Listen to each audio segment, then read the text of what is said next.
Эгерде ал бүтүндөй өртөлчү курмандыкка теңирге арнап канаттуулардан алып келгиси келсе, бактек же жаш көгүчкөн алып келсин.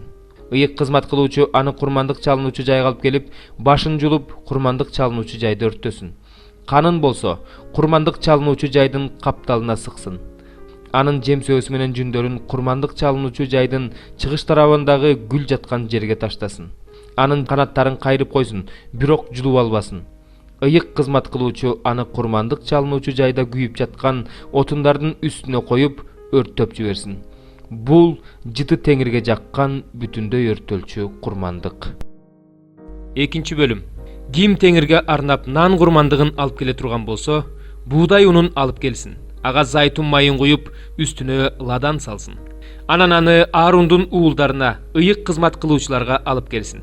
Ыйык кызмат кылуучу зайтун майы менен ладан кошулган ундан бир ууч алып, аны курмандык чалынуучу жайда теңир эсине алышы үчүн өрттөсүн.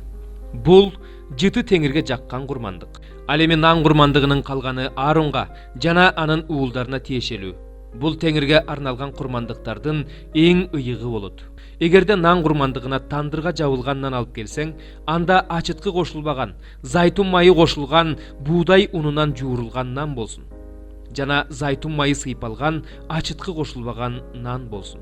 Эгерде нан курмандыгына көмөч казанда бышырылган нан алып келсең, анда ал ачыткы кошулбаган, зайтун майы кошулган, буудай унунан болсун. Аны сындырып, үстүнө зайтун майын куй. Бул нан курмандыгы болот.